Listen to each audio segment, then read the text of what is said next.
फेशियलसारखा उजळपणा देणारे घरगुती face pack. 1. मुलतानी मातीचा पॅक.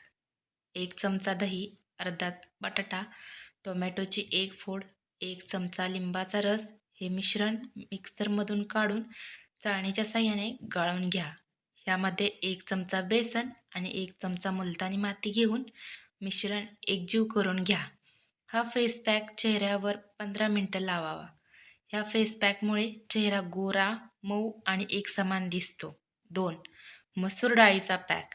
3 चमचे मसूर डाळ 7 ते 8 तास पाण्यात भिजवून त्याची पेस्ट बनवून त्यामध्ये 1 चमचा मध घालून चेहऱ्यावर लावल्यास चेहरा चमकतो. 3. बीटाचा फेस पॅक. 3 चमचे बीटाचा रस, 2 चमचा तांदूळाचे पीठ, 1 चमचा दही, 1 चमचा मध, 5 ते 6 थेंब लिंबाचा रस घालून मिश्रण एकजीव करून घ्यावे आणि चेहऱ्याला 15 ते 20 मिनिटं लावून चेहरा कोमट पाण्याने धुवावा. ह्या फेस पॅकमुळे चेहऱ्याचा रंग गुलाबी होतो.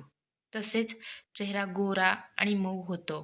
हा पॅक आठवड्यातून एकदा लावावा. 4. कॉफीचा फेस पॅक. अर्धा चमचा कॉफी, 1 चमचा बेसन, 1 चमचा दही, 1 चमचा मध आणि 1 चिमूटभर हळद घालून हा पॅक चेहऱ्यावर 10 ते 15 मिनिटं लावावा. यामुळे काळा पडलेला चेहरा गोरा होतो. 5. तांदळाच्या पिठाचा पॅक. 2 चमचे तांदळाचे पीठ, 1 चमचा मध, 1 चमचा गुलाबजल, 1 चमचा दही एकत्र करून 15 मिनिटं चेहऱ्यावर लावावे. हा पॅक लावल्यानंतर चेहऱ्यावर चमक येते. 6. कोरफडीचा फेस पॅक. 1 चमचा मध, अर्धा चमचा हळद, 2 चमचे कोरफडीचा गर एकत्र करून 10 मिनिटं चेहऱ्यावर लावल्यास चेहरा गोरा होऊन पिंपल्स, सुरकुत्या, काळे डाग नाहीसे होतात. वरीलपैकी कोणतेही पॅक तुम्ही चेहऱ्यावर लावल्यास चेहरा गोरा, चमकदार, एकसमान आणि तेजस्वी दिसतो. अशाच नवनवीन टिप्ससाठी चॅनलला सबस्क्राईब करा.